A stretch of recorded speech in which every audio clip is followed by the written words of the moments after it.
Leaders need challenges always, right? We love challenges and we need to have challenges. The next challenge is the TV goes off.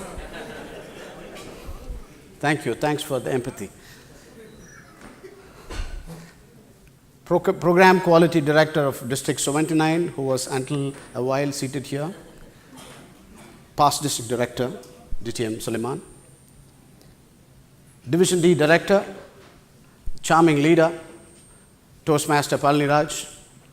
And the Dynamic Conference Chairman, Toastmaster Mustafa. And all the wonderful leaders and the human beings here, according to the previous contest chair, humorous speech contest chair, who do not know how to laugh as much as people seated on this side. And the wonderful youth leaders, families, good afternoon. First of all, I want to thank you all for having to take your time off on a Friday to come here and support all these contestants on this stage and also support Division D conference, and with also a little hope of taking away something with each and every one of you. Good afternoon and Assalamu alaikum.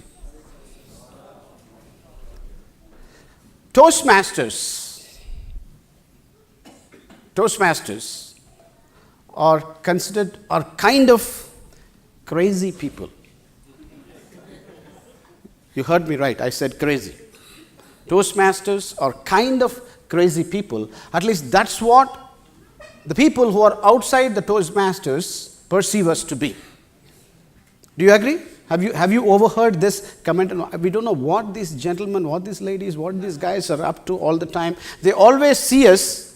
You must have overheard it. Maybe sometimes I hear it from my own family. That's why I got her into Toastmasters now, by the way. But they always keep commenting upon us a few things. These Toastmasters are extremely overcommitted and over-passionate people, always trying to do something. Like some of you I know celebrated Holi this morning in the afternoon and you were in the contest. Extremely overcommitted people. They're always trying to do something special. Have you noticed it? Yes. Yeah. And I will comment upon the crazy part little later, because we are just having District 79 PQD, who is also a crazy Toastmaster, back. I just said all the Toastmasters are crazy, by the way. But I will have to comment about it a little later. I have to respond about it a little later. But they also have another comment about Toastmasters. Toastmasters seem to be on a continuous search mode. They are always searching for something. They are constantly searching. Do you agree with this? I tend to agree with this. All the Toastmasters are always trying to search something, be it youth leaders, Toastmasters, Gavaliers, families of Toastmasters. Welcome, CGD Madhusha. Good afternoon. They're always searching for something. But since some of you, how many of you agree that Toastmasters are always searching for something? You're all here on a Friday. If you're not searching for something, you won't be here, okay? Like one of the contestants said. But have you ever wondered what is that we are constantly searching for as Toastmasters? And what is that we are expecting to find at the end of this search, which is an overcommitted, overpassionate search? Sorry? Table topic session is a little later, but you can answer now. Excellent, excellent. That is why he is the past district leader, DTM Suleiman. I think I agree. Searching for the best version of ourselves. I think, would you agree with me, Madam Minuri, if I have to summarize, that we are constantly searching for the best version of ourselves? And we are constantly trying to discover the innate genius in us. Would you agree with me? I know you are a champion speaker. You have been coming again and again and again. Okay. And that process, ladies and gentlemen, is the process of self-discovery. Okay, the process of self-discovery. Now, to all those people, and this self-discovery process, the point is this self-discovery process is never going to be easy. It's going to be a tough journey, demanding journey, tiring journey. The lives of all the wonderful men and women who stand as great examples for us, great inspirations for all of us, always prove to us that that journey, the journey of self-discovery, is going to be a very challenging, demanding, tiring, innovating journey. It's not an easy journey. But at the end of the journey, we are expecting to bring out the best versions of ourselves. Now, back to the comment on crazy. People who call us crazy. I don't know how many of you heard about this saying. I want you to just listen to this saying. Those who thought that the people who were dancing to be insane were the people who could never hear the music and who never heard the music. Have you heard about this?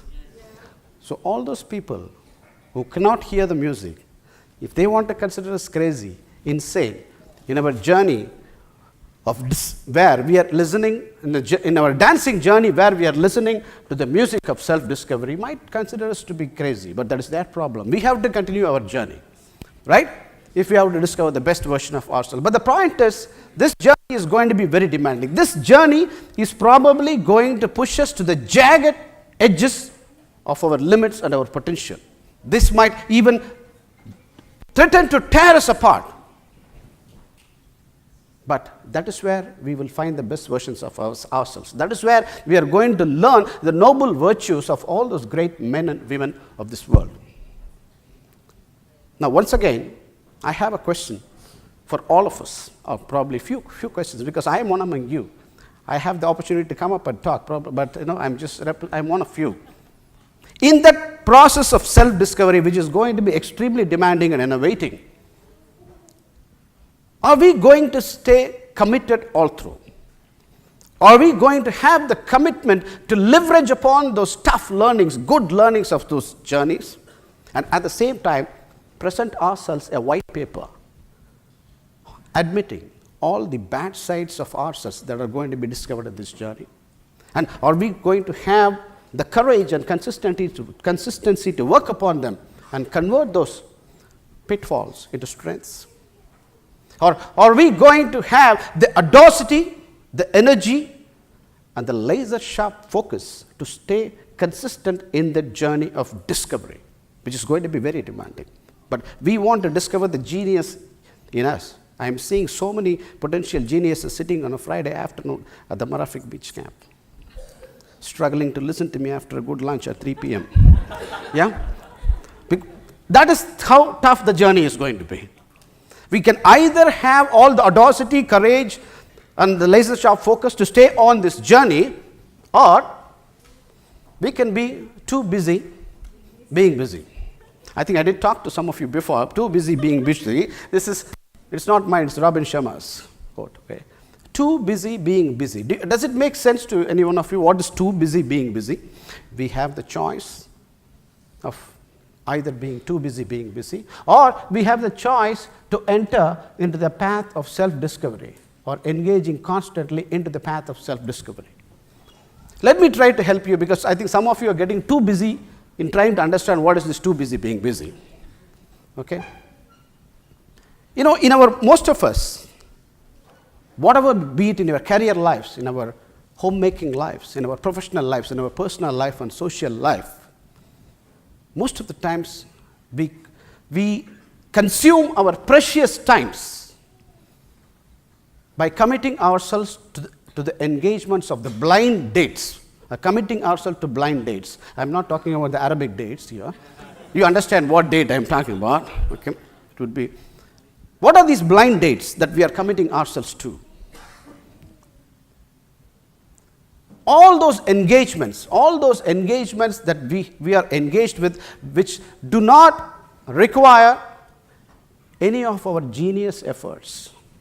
Even either it requires little or zero genius efforts, okay, where we get lost into distractions, where we are not going to, those efforts are not going to demand us to bring out our creativity, productivity, prosperity, and the joyfulness and soulfulness that we ought to bring out into this world as genius performers, which all the genius performers did. If our engagements every day all the engagements that we have, which is not going to demand any of those genial efforts or the blind dates that we get engaged in. Let's be honest, we all have a lot of blind dates as we go through our days. We start, for example, let's say in a career life, what are the things that are covered under this?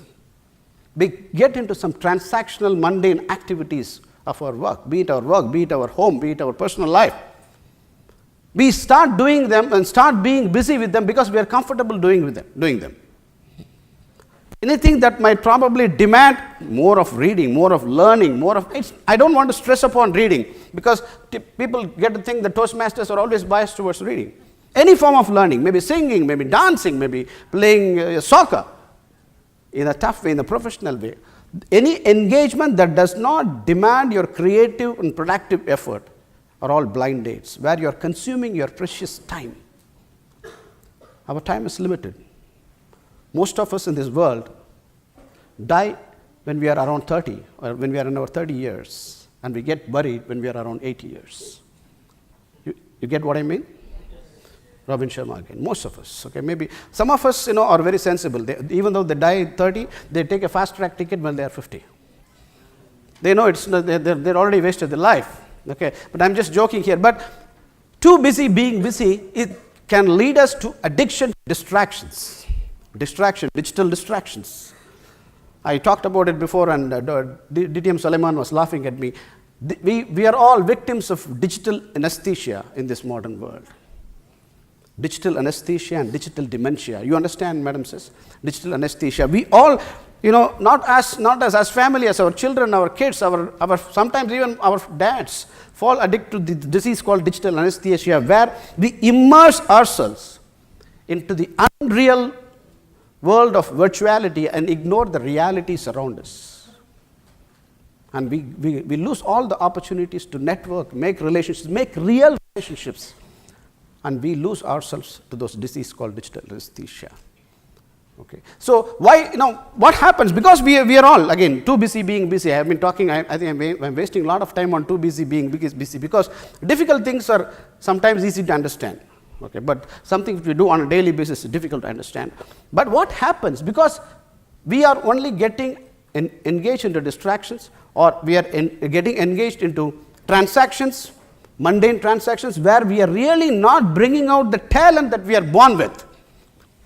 Subconsciously, it is a science, by the way, it is subconsciously we suffer from a depression which we do not realize, because we betray the potential within us. And therefore, what happens? We start getting more engaged into those distractions. We watch the chats, we watch the notifications, we watch the likes, we like the comments, we post a picture. Okay, and this becomes a vicious cycle, and we let the busyness of the world, I'm talking about busyness, busyness of the world, hit our business. That is the pain of too busy being busy. Don't be too busy being busy. Stay productive, stay creative, bring out the genius, and instead relax and rejuvenate yourself in the rest of the times. Engaging in the path to self-discovery is just the opposite of it. Okay? We need, as great human beings, we are all blessed with lots and lots of talents. And genius is less about the talents that we have within us, but more about how we bring out those talents, how we work to bring out those talents on a daily basis. We need to have our daily programs where we run our rituals to bring out the creativity, productivity, and genius from us. Personal mastery, I'm using some big words. Personal mastery is all about excavating the greatness from within and expressing the personal mastery and elite performance into this world to make those beautiful connections. That's what all the great people, be it the Nelson Mandelas and the Mother Teresas, or the Martin Luther Kings, or the Jeff Bezos, or the Steve Jobs, they're all performers who presented exponential value to every human being in this world that they got in touch with. I think there is lots and lots of personal greatness within every one of us sitting here. What is the difference between them and us? We probably do not spend our time with with our laser sharp focus to bring out that greatness into this world. There are ways, there are means. What I am going to share with you, we need to continuously fortify the warrior within our character, for which we need to get into daily rituals, and convert those daily rituals into daily protocols and daily habits if we have to bring out our own personal greatness.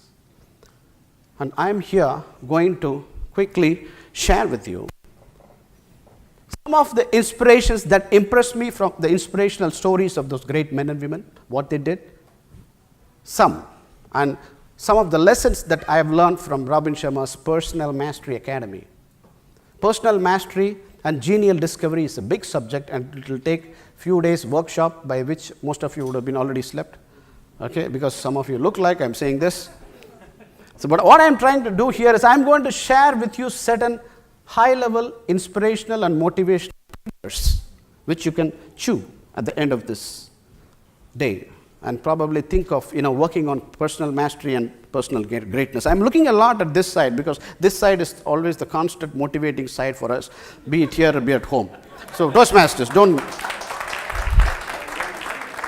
As a personal, Dr. George keeps telling me that your personal story, DTM Jacob, lends a lot of credibility. Okay, 2 years or 3 years ago, I was the conference chairman of Division D, or Division ENL then. Okay, my wife was not present. I think she was not there. Today, my wife is in one of the first rows. So motivation at home in discovering yourself helps. It can make life much better, Madhusha. I know you're come alone today. Okay? Okay? Thank you. So please practice personal mastery and greatness at home. Don't think it is only for all those professionals. It's applicable to each and every one of us. Now, let me get back to business here. Okay, I'm going to share some triggers. I'm going to share 4 motivational triggers for us to start practicing personal greatness and personal masteries. Number 1 is to commit ourselves into the habit of DD. DD is not Division D. Definitely not. And it is not Division D director, DDD. We call him, where is DDD? He's missing. Okay, Division D director. He's a charming, young, handsome man. Nothing wrong in committing himself as to one. But DD is daily discoveries. Commit ourselves into the habit of daily discovery. It is so very important. And personal mastery and personal greatness is not a modern day technique being propagated by coaches like Robin Sharma. It's been since ages. The gentleman whom you see in this picture, Marcus Aurelius. How many of you know about him? Marcus Aurelius. I definitely know Dr. George knows. Yes, sir. Yeah, but who? Do you know? Can you recognize this gentleman, Marcus Aurelius? He's the greatest of Roman emperors. Please go and Google about him. There's lots and lots of lessons and quotations of Marcus Aurelius available. You can learn from him. This is what he said about the purpose of our existence on this earth. Do not live your life as if you have 10,000 years left. Your fate hangs over you. While you're still living and existing on this earth, strive to become a genuinely great person. There's a lot of words, a lot of philosophy, a lot of sentences. I know it's an afternoon, so I coined it with my own words. I just put his picture, and as a Toastmaster, clever Toastmaster, I felt this is what it means for us on a day-to-day basis. A weekly lived life on a weekly basis sets the weekly laid foundations of a wrongly perceived precious life. A weekly lived life which is going to make us too busy being busy. On a weekly basis, we look forward to the weekends and somehow push these 5 days of the week by handling the transactions without excavating the genius from within us, without getting out the greatness from within us. We are pushing those days something. We do so many other things, right? We are wasting a precious life. That's what it means. Now, how do we're getting into the habit of daily discoveries. Let's look at the example of all these. Some of the examples of some of the great men and women of this world. Okay, I somehow felt I will bring Nelson Mandela and Gandhi later, initially. Madam Oprah Winfrey, be it the Jim Carrey or Stephen King or J.K. Rowling, they are all in this picture. I hope you can recognize them. Every one of them, all these great men and women, they had one thing in common. What is that one thing?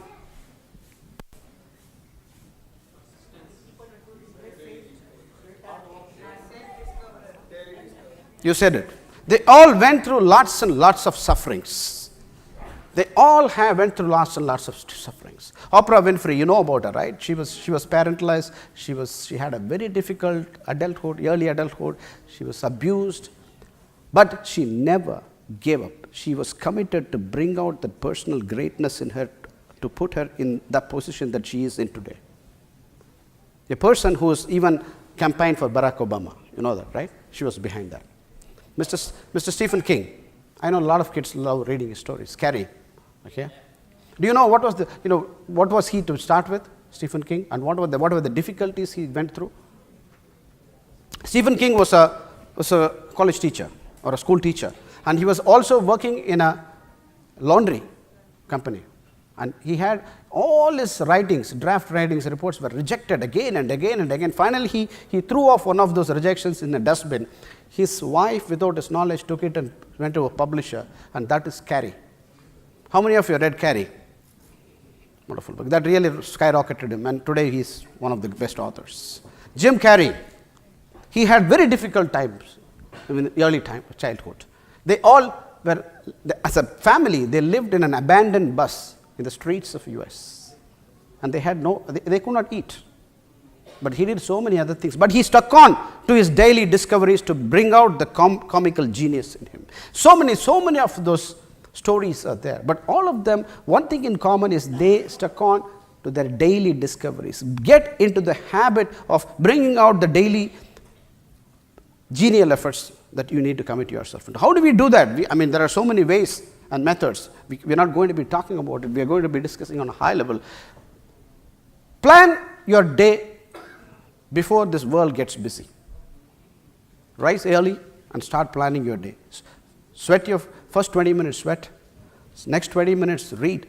Next 20 minutes, meditate. And then there are a lot of 4 to 5 hours of intense learning or performing or presenting yourself. It is whatever you're doing. We will not talk about it, but all these people committed themselves religiously to those daily discoveries.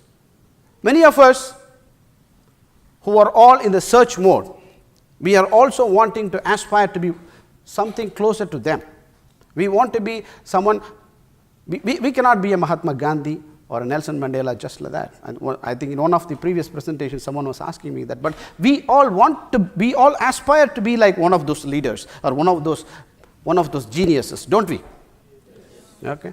But we don't, definitely, some of us move up to a certain level in that success path. Okay. And I'm just pitching in a controversial subject here. Okay. Some of us move up to a certain level in that path, but after that, we give up. We lose. And we get deflected, we get misdirected. We don't pursue that self-discovery, daily discovery path. Why? And we feel that probably it's not something that is my cup of tea. It is not. I am not made up for that thing. They are all great people. They have wonderful qualities. They're amazing and they are great inspirations. But probably that is not within my realm of things. We get this feeling, and we do not have the efforts to really pursue through those paths. Do you know what is the difference? Why we are not able to go anywhere closer to this level or anywhere to the trajectories of those paths? Willpower. There are so many other things. There are so many.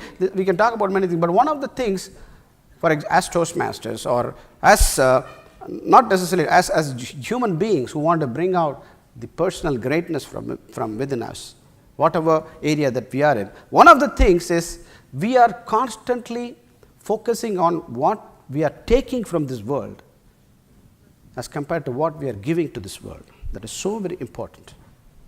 All these great men and women gave 10x values to this world. Of course, they all took a lot of things from this world, But what they gave back to this world was much larger than what they took from this world.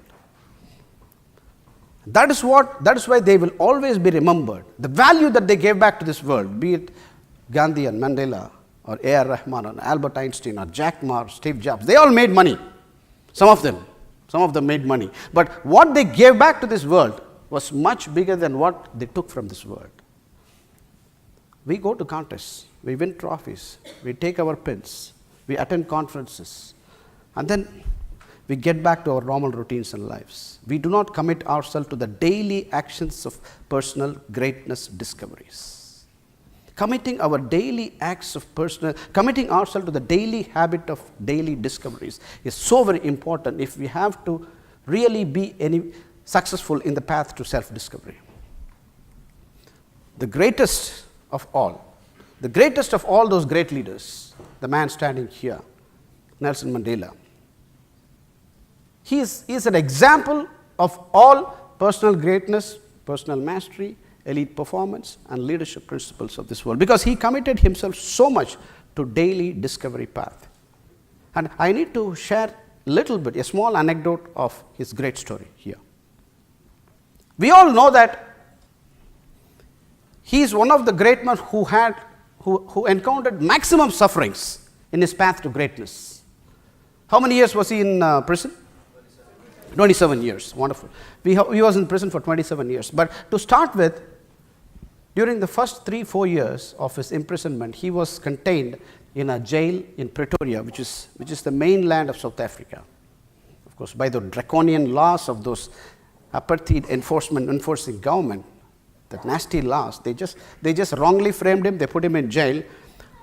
After first few years of his containment in jail in the mainland, actually, they were continuously fighting for his death penalty. The prosecuting lawyer was fighting for his death penalty, and within 1 year, he got him life sentence.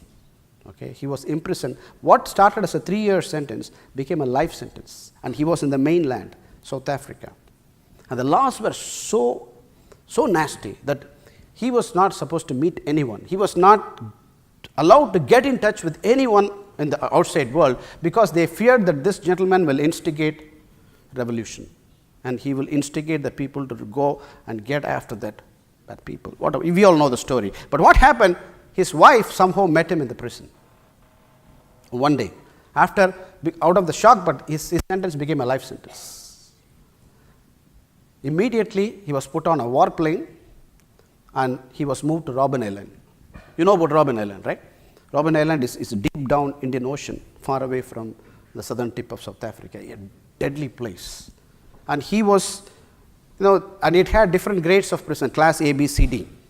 And class A, B, C were normally, even the A was slightly superior one, B and C was for criminals who were caught in petty acts like rapes and theft. But Nelson Mandela was put in D grade prison, a small 10 by 10 prison. The idea was to break him down. He was given a 10 by 10 prison. Someone talked about darkness, the target speaker. Most of the times, Nelson Mandela spent in darkness inside the small cell. And Robben Island, the prison was, it's most of the time it was shiveringly cold. He was asked to sleep on the floor, in the 10 by 10. He is a tall man. Nothing, not even a blanket. They gave him a small cover and very thin trousers. Okay? And the greatest luxury that he had in the prison was a small table. And most of the times he was writing with his knees bent down, whenever he had light. He was in complete isolation. He could only hear the waves hitting the walls of the prison. If you read Nelson Mandela's story, there is so much in it. And they won't just do that. And he will be allowed to meet one person only once in 6 months. And he can receive a letter only once in 6 months, maximum 500 words. No voice chats. Hi, honey, how are you doing? Okay? Once in 6 months. He survived. His vision, his focus, was so strong for his nation. He survived. They decided this guy needs further more treatment, while they were still fighting for his death sentence. So he was taken out to the limestone quarry. For 7 years, he was breaking stones in a limestone quarry. Okay? And so they wanted to physically break him down. You know what Nelson Mandela did? He was, every day morning when he wakes up at 5 a.m., he would run for 45 minutes in the same place, inside the small prison. And he would take 100 push-ups in fingertips and 100 sit-ups. So I have to stay for this. All the while he thought, this is for the nation. I have to do it for the nation, my people. Not fair black people, not fair white people, my people. It has to be he was always persisting with his thought process. They took him outside, they made him dig his own graves. Nelson Mandela dug a few graves and they asked him to lie down in the grave. And then the nasty prison guards would stand around him and urinate on him. They would urinate on him. And he would just close his eyes and think of his nation. That is personal greatness. And when Nelson Mandela was finally released from the prison, he had a long walk. He had more than a mile walk from the prison to the gate. He was given a car. He said, no, I want to take a walk. And you know what he did? He has written a letter about his long walk. You have to read that letter. In the entire long walk, which he was slowly walking, he was only doing one thing. I have to forget all the bitterness. I have to forget all the hatred. I have to give up even the tiniest thought of vengeance within my mind against these people, because I have miles to go for my nation. I have a big task ahead. I have a short life. I have to live for them. And when he was sworn in as the President of the Republic of South Africa, he invited the lawyer who fought for his death sentence and one of the prison guards who urinated on him. And when his people asked him, Mr. Madiba, what is this? You know what he said? If I don't do that, I would still be in prison. And I have task for my team. So that is what it takes to achieve personal greatness. We cannot reach those miles, but we can learn a lot from achieving personal mastery from those people. Committing ourselves to daily tasks, improving awareness about bringing out the genius within us, excavating the genius within us and expressing the elite performance to this world. Do it every day. With better awareness, you know what happens? We get better choices. And with better choices, we can achieve better results. And when better results are becoming more and more consistent, you achieve success. Okay? That's what it takes to achieve personal greatness. And it is within every one of us. Every one of us can do. We have to start attempting small improvements every day. That's what Robin Sharma says. Small, daily, seemingly insignificant daily improvements can lead to stunning results. We need to stay committed to that. Because, let me repeat it, small, daily, seemingly insignificant improvements, when done consistently over time, can lead to stunning results. And for which, if you have to stick on to personal greatness, personal mastery, bringing out the genius, you need to work on it every day. Because success, yesterday I read it, success is never permanent.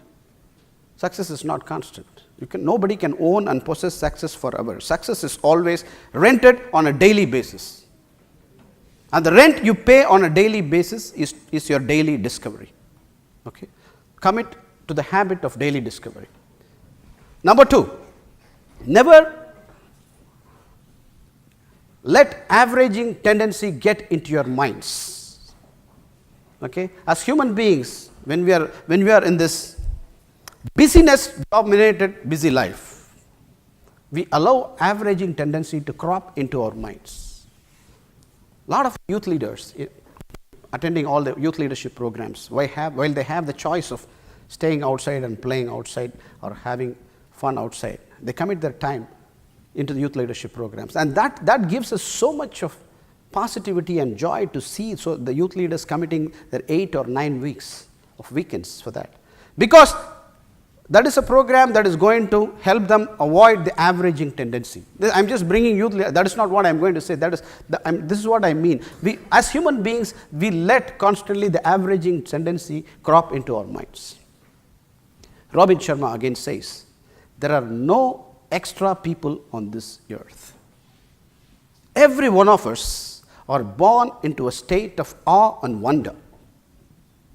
Our natural state is energy. Our natural state is a mind filled with ideas and a heart filled with love and a soul which is so shiningly bright. Let me repeat it. Our natural state is a mind filled with ideas and a heart filled with love, and a soul which is so shiningly bright. But what happens?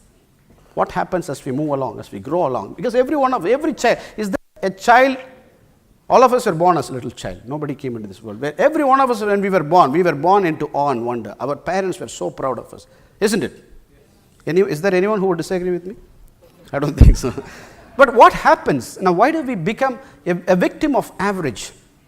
Why do we develop this victim mentality that, okay, I'm okay. We start rationalizing. We start accepting, this is okay. I think as a distinguished Toastmaster or an advanced Toastmaster or Toastmaster, this is okay.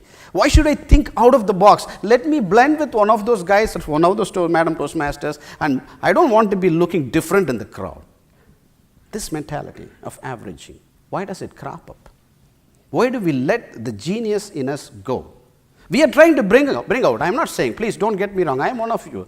But are we working hard to bring out the genius to the fullest of its glory every day? That's the question here. So let me quickly tell you another story. The story of the Golden Buddha temple in Bangkok. I've shared with some of you before. In Bangkok, there is this beautiful Golden Buddha temple. I don't know if any of you seen it. I have seen it. I was even there 10 days ago. Okay, it's a more than 6 meters tall, beautiful golden object, a masterpiece, weighing 100 tons, okay, or so. This was let me say at the right way. This masterpiece was created in the 13th century by one of those rulers of Thailand, and that time Thailand came under attack from Burmese people. And they wanted to protect this beautiful object. And what they did is covered it with layers of clay and mud and beautiful plasters. And they protected it. And it stayed in that state for a very, very, very, very long time. Until, you won't believe, for another 500 years. After 500 years, someone accidentally discovered the gold inside, that there is gleaming gold inside this Golden Buddha. All this while, it was laying covered with clay and mud. Can you believe? 500 years, no one discovered. What is this muddy object that when someone went and peeled off and they found gold inside? The metaphor here, ladies and gentlemen, is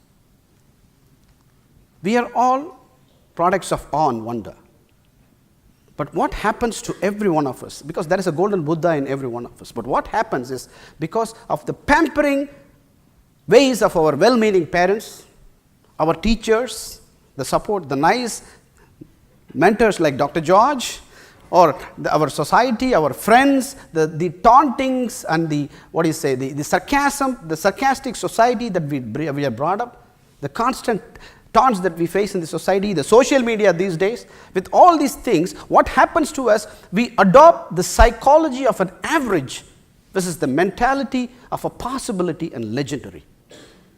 And we let those layers of mud and clay and plasters surround us every day. And we fail bringing out the gold in us every day.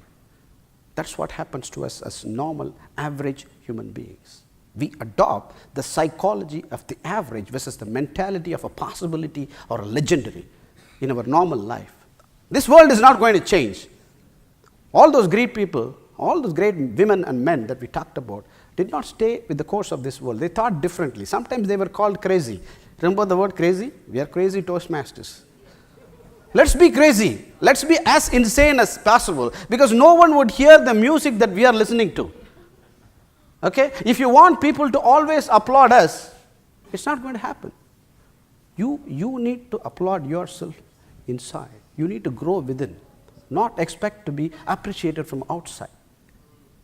Once you cross over the breaking point, then everything else happens. So coming back to averaging tendency, why do we average ourselves? We start rationalizing, justifying. We look at the classmates around. Sometimes we face failures in life. Someone talked about failures.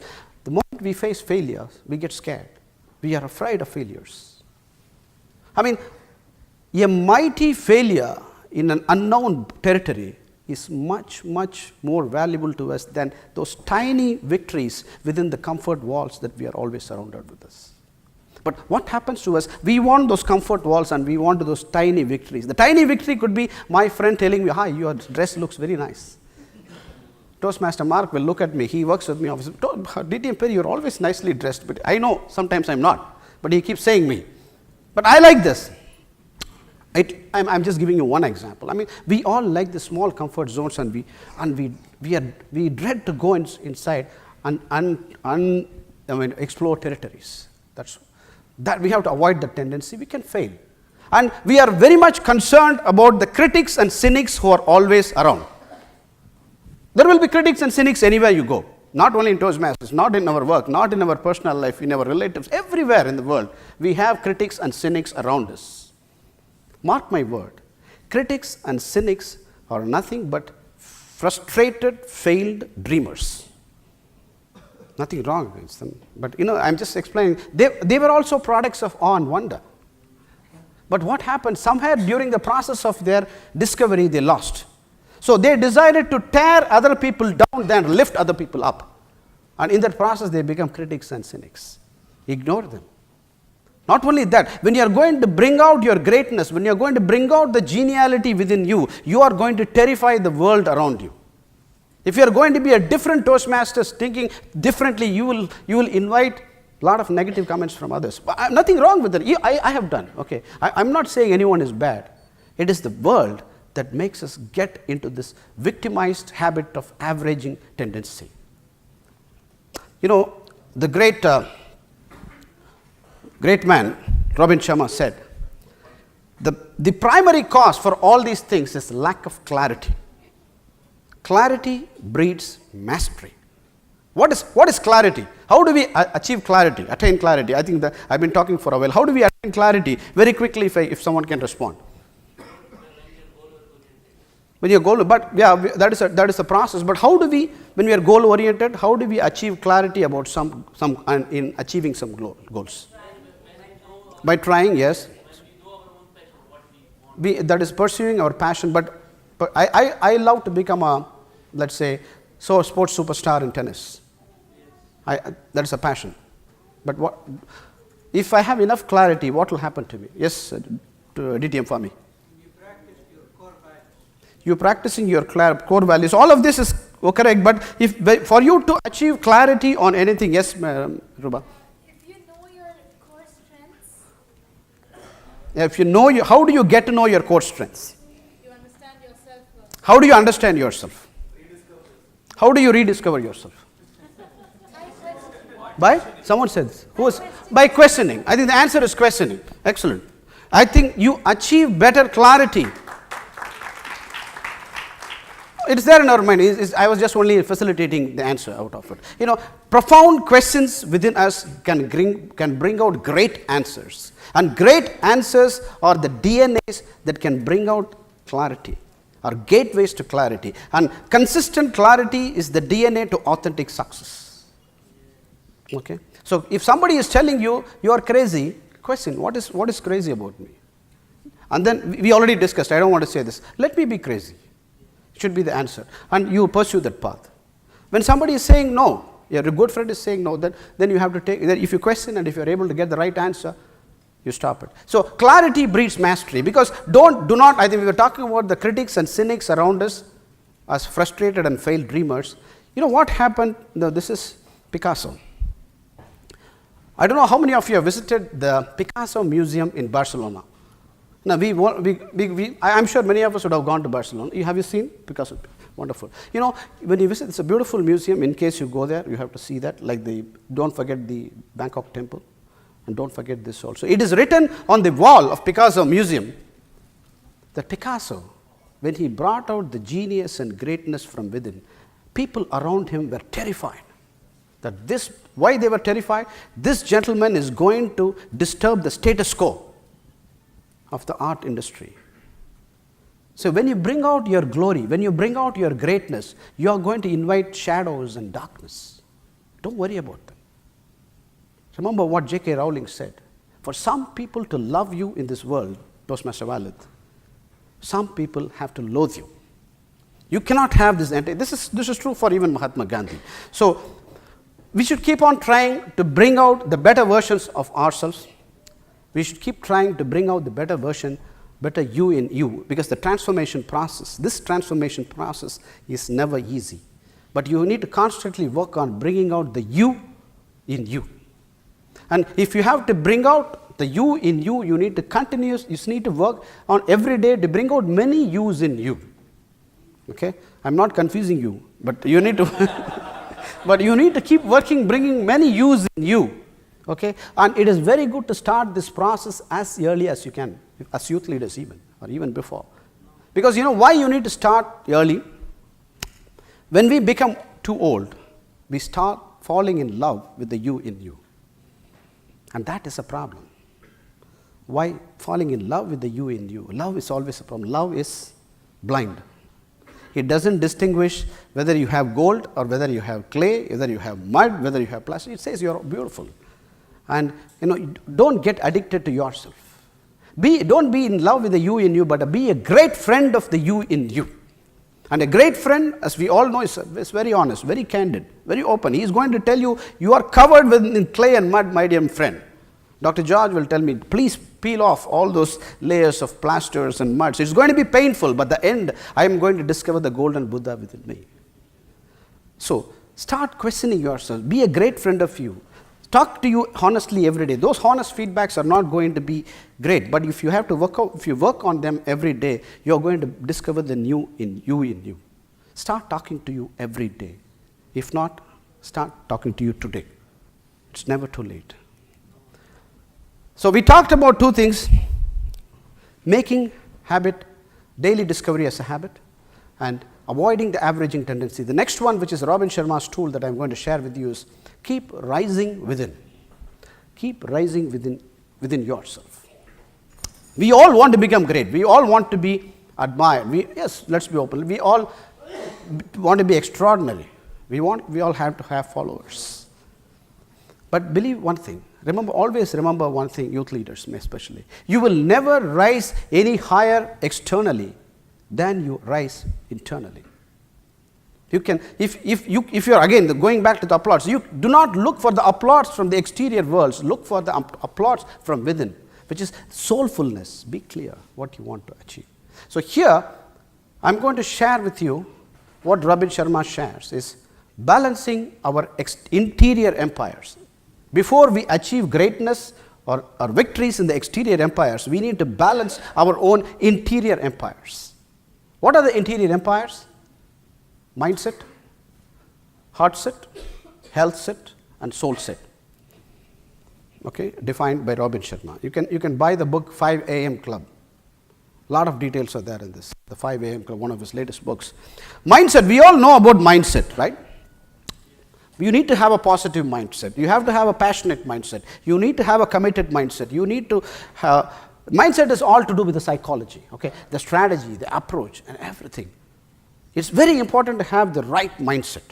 There are great people who really inspire their businesses and this world with the right mindset.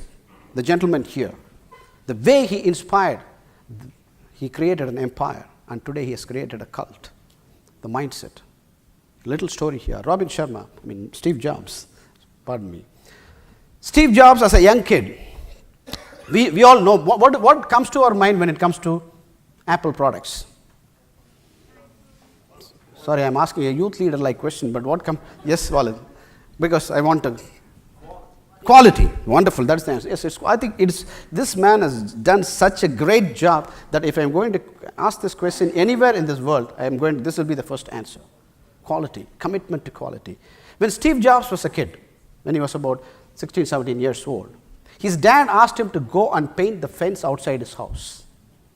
Steve Jobs went outside, he painted the fence, came back quickly and told his dad, "Dad, I painted the fence." His dad went out and inspected the fence and said, "Steve, you have done a great job on the outside, but who is going to paint the inside?" You read the story? He says, "We will look at it, son."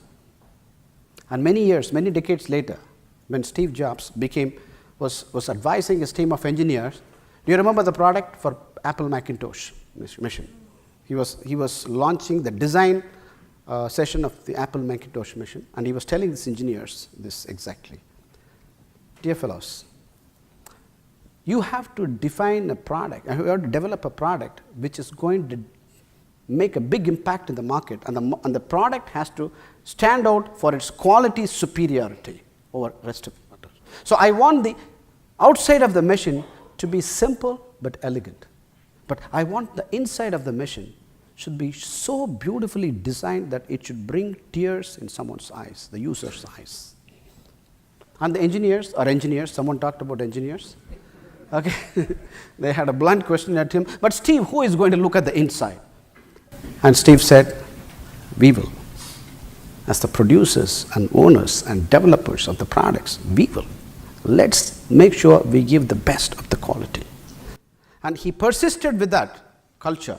He set the culture. He inspired a quality culture. You know, we all know that every year Apple is changing a version, product, iPhone X, iPhone XS, I don't know what it is now.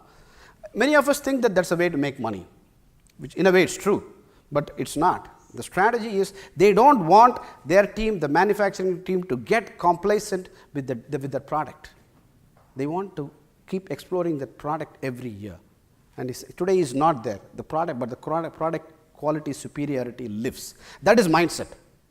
That is the power of mindset. But mindset is only 25%. We saw in this. I did not talk. Mindset 25, heart set 25%, health set 25, soul sets. How can you keep producing the best out of your mind if your heart is going to be in pain with something that happened in the past? Maybe there is some problem at home. We all understand, right? We cannot give our best when there is a problem at home, right? That's why I talked about motivation. So heart set is all about developing the qualities, the virtues of kindness, love, empathy, forgiveness, not even letting the virtue, I don't want to call it as a virtue, the bad thing called as jealousy creep in. Okay? It needs a lot of practice. We talked about Nelson Mandela's story. It's a great example of heart set, don't you think so? He chose to forgive and forget the people who did all those nasty things to him before he got out of the jail. So heart set is so very important as well. And the third one, which is equally important, is health set. Again, Nelson Mandela was 27 years in prison and he did all he did. Okay, it's applicable to each and every one of us. All the great leaders, Mahatma Gandhi and everybody else, they focus so much on health set because as genius performers, as personal mastery executors, we will be demanded to be on a prime performance level most of the times, for which you need to have a great health set. That's why it said the core belief of the legendary is longevity. The core belief of the legendary is longevity. All the great men focused on their health set. Your sleeping habits, eating habits, rising up habits, walking habits. At least walk 10,000 steps a day if you can't do anything else. I think every one of us sitting here can do. Maybe some of you are doing exceedingly well, but I was bad until a while ago. Now I am trying to improve thanks to the motivator at home. I walk 10,000 steps a day. Play tennis, play cricket, whatever you like, do that. Health set is so very, eat rightly. Okay, and it is also said, Robin Sharma, there's a big manual available on this. It is also said that fasting twice a week is so good. Fasting, 16 hours a day fasting. Keep your eating thing, everything that you eat within 8 hours, 16 hours should be empty. You can have water. Okay? Eat the right supplements. Okay? Vitamins. So very important. Meditation. Get into the habits of meditation. Health set is equally important. What's the point in doing all these things and die very young? Okay? And the final very important one, in my opinion, is what differentiates genius people from normal people is soul set. Soul set is what differentiates normality to geniality. Okay?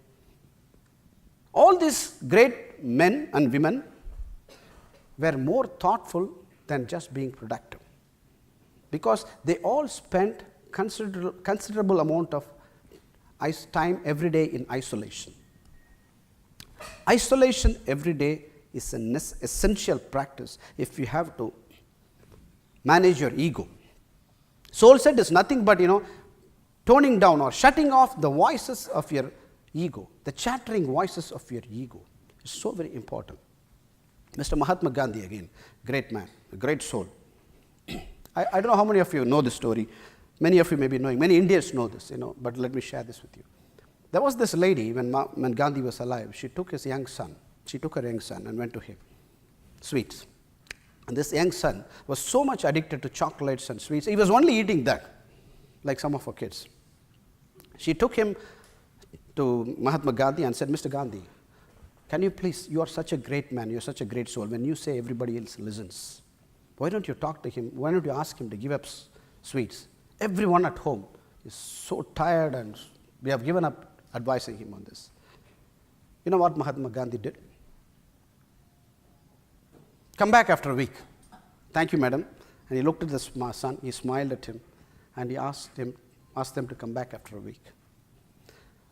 We're thinking, what is this? The great Mahatma. I just gave him a simple issue, he's asking me to come back after a week. But they went back after a week. And this is what Gandhi had to tell him. Son,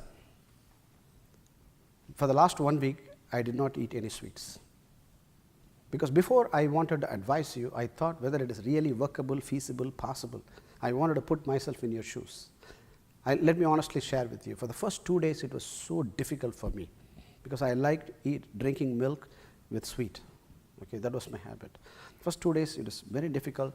The next 2-3 days, it was confusing for me, whether I like or not, I don't like. When I persisted with it on the 6th and 7th day, nowadays if you ask me to take sweet, I cannot take sweet. So it is possible, believe me. I tried it on your behalf, please do it. The soul set is going to take you to a state of so much of thoughtfulness.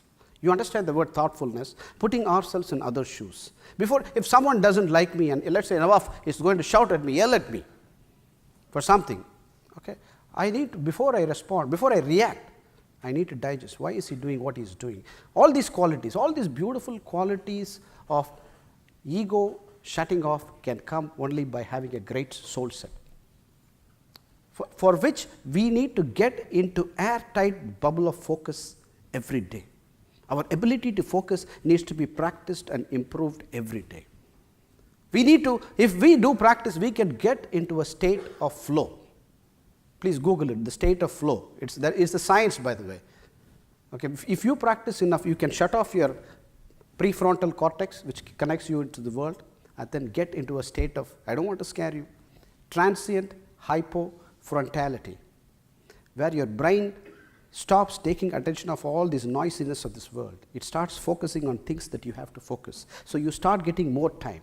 Your brain waves move from beta waves to alpha waves to theta waves. It is a science, by the way. When you go into theta waves, which all these great people were able to do, you have so much time to focus and learn what you want to learn very selectively.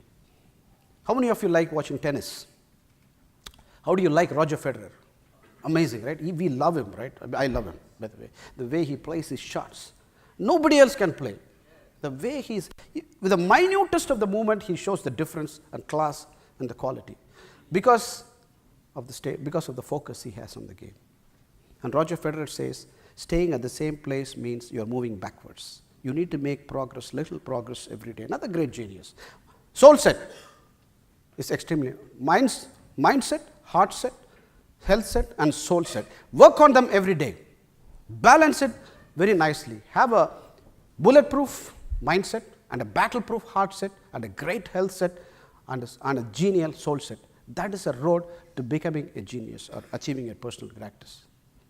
Finally, I'm talking about greatness. This is a short one. We all love this picture, right? The great soul in this picture. Every time I look at this picture, this was recently shared by Robin Sharma to all his mentees around the world in the program. And every time, he says, every time I see this picture, even when I see this picture, I am amazed with what an individual human being has been able to do in this world, what he did. He was ridiculed sorry to use this word on a Toastmasters, he was ridiculed as a half-naked fakir. But you see that he is getting lost into an ocean of people in England who are wanting to embrace him, who want to touch him. When a single human being is able to achieve this, that shows what each and every one of us can do. Even if we are going to achieve 1/1000th of what these great people have done, we would have achieved personal mastery and elite performance. But when we achieve, when we identify and we start bringing out the personal greatness in us, we should shut off the arrogance that keeps coming within our mind. When people start admiring us, when people start applauding us externally, when people wait for us, there is a tendency for human beings to get into the mode of arrogance. Now, have you noticed some of the so-called people with lots of, who have a big wisdom bank, a lot of experience, a lot of knowledge, a lot of literacy, when they go out, they focus on finding fault, even with little ones sometimes. No, they will start making some, sorry to say this, Dr. Jha, it's not you, some English corrections, for example. Okay, for language correction. They will forget all the beautiful performance of that little genius people, and they go and say, maybe you should have, instead of was, you should have put had. Something, I'm just, okay. My point is, what is the point of having all this knowledge, all this experience, all this wisdom, and go out into this people and tear people down, rather than lift people up? That geniality is useless. That greatness is useless. Personal greatness is a great responsibility. That's the message that I want to leave with you. Personal greatness is a great responsibility, not just for us. We owe the personal greatness to the people around us. As a genius, as a personal greatness practitioner, we need to go out into this beautiful world. If we want to call it as a jungle filled with beautiful species as human beings, we need to go out and connect with as many people as we possibly can. We cannot connect like Mahatma Gandhi, at least within the elite Toastmasters or Toastmasters Club, or within the divisions or within the districts. Go out and connect with this beautiful species in our families, our relatives, and try to lift people up rather than push people down. Very important. We have the power to inspire and create as human beings, not just to create babies. We have the power to create lives in so many lives that surround us. Thanks to all the learnings. So we have learned, today I was very happy to share with you the following: the habit of daily discoveries, avoiding the averaging tendency, keep rising within us, balancing the 4 interior empires as provided by Robin Sharma. And always remember, greatness is a great responsibility. You don't want it for yourself. The moment you start thinking that I am great and greatness is within me, you stop becoming great. Your greatness is with you to connect with this world and make so many other lives beautiful, wonderful. Go and discover the beauties in people, go on niceties in people, the wonderful qualities in people. That is the reason for us to discover our personal greatness. I owe all these little things that I have shared with you to this great gentleman, my mentor, Mr. Robin Sharma. Thankfulness is also a very important quality that we need to practice. It's been a joy, pleasure, and a happy experience talking to you. May God bless you all. Thank you. Thank you so much. Thank you so much. Thank you, I'm honored. Thank you, please. Thank you for your precious time. Your time is very invaluable. I know it's been a profound, intense, heavily content-loaded subject. If there are any questions, because we need to manage time, if there are any questions, I will be happy to answer. Few questions. Dr. Job needs some mic. Few questions, madam. Yes, DTM for me. Thank you so much for this valuable session. Sorry I came late, but I enjoyed to the maximum. Thank you. Where do you position Dr. Ralph Smedley in this? Do you have any idea? Where do I position Ralph Smedley? Yeah. Where did he do these 4? Did he do anything in these 4? Very good question. I mean, all these great people. The question is, I think that if I have to interpret your question, how do you differentiate, or how do you look at Ralph C. Smedley's, which is Toastmasters founders, preachings with regard to these techniques? All these great people, be it Robin Sharma, be it John Maxwell, they all have different architecture, but the basic engineering is same. They have different styles. Okay. If you really look at one of the things that comes to my mind in Ralph C. Smedley, Mr. Chief Judge, Mr. Chief Judge, Mr. Chief Judge, yes, please. Okay. One of the answers, one of the quotes that comes to me when I think about Ralph C. Smedley is, the leader is the one who has the ability to look ahead, think ahead, plan ahead, and influence people to go ahead after that plan. It's a big philosophy. It's a big strategy expressed in that one line. If you have to look ahead and think ahead, you need to have the foresight, and you need to have the visionary qualities, visionary skills to really have a great mindset and great heart set, and a broader thinking approach for think about people all around.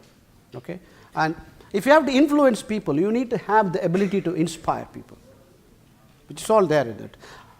I think they are not very different, but they are different schools.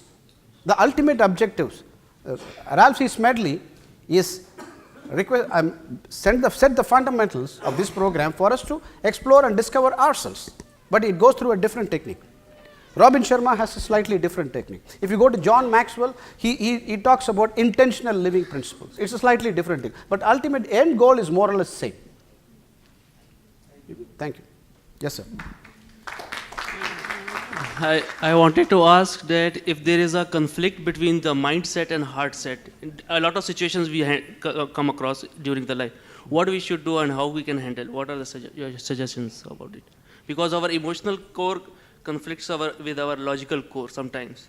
Sometimes our decision is rational, sometimes decision could be an emotional one also. What can override, one can override another one. So what we should do in that case? Thank you. Okay. If you have, thanks, good question. When the mindset is going to give a decision, conflicting with the heart set's decision, you need to have clarity. We talked about clarity breeds mastery, and you want to achieve personal mastery. You need to listen to your heart, definitely. Your mind may be Albert Einstein's mind. Yes. But if your heart is going to be, sorry to say this, Adolf Hitler's heart, and your invention is going to be harming people, you have to definitely listen to your heart equally. You need to balance.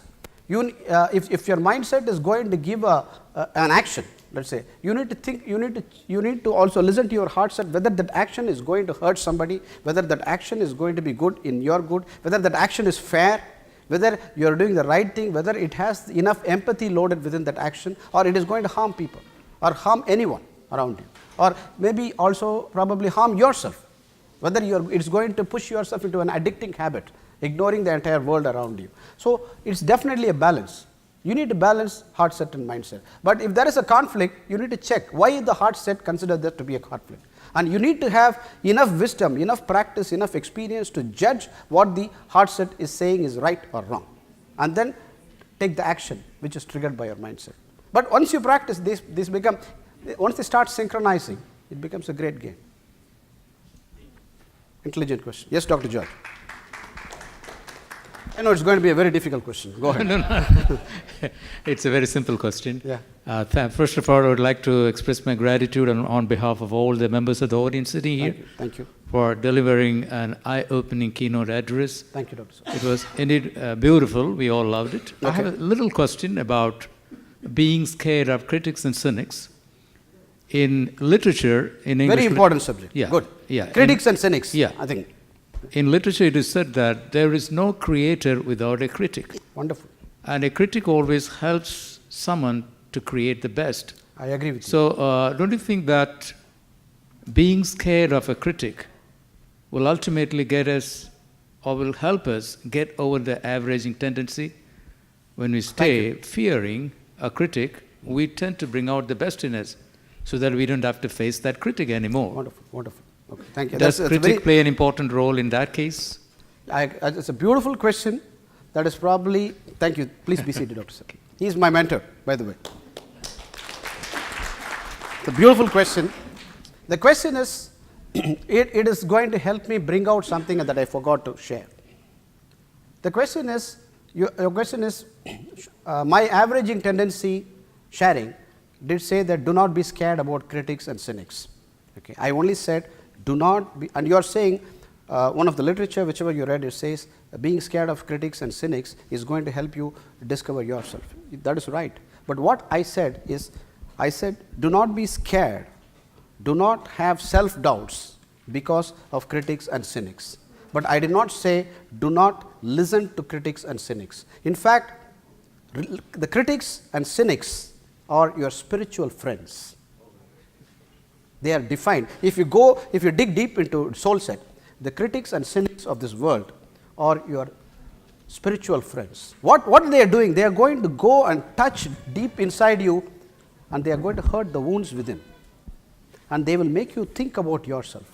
Okay, what am I going to do about these wounds? All of us have weaknesses. All of us have bad parts within us. But when the critics and cynics start saying that, we need to listen to them and start working on them, but we should never be scared of them. I will probably heal my wound or my weakness 50%, and again I will jump in. I am not going to stop my efforts because of my critic and cynic. Critics and cynics are very, very important. Without them, the world doesn't exist. Humanity doesn't exist. Personal discovery and greatness do not exist. My clarity is, don't be scared of them, but please listen to them. They are your great friends. Be thankful for them. Call them for a party, like Nelson Mandela did. Thank you very much. Thank you.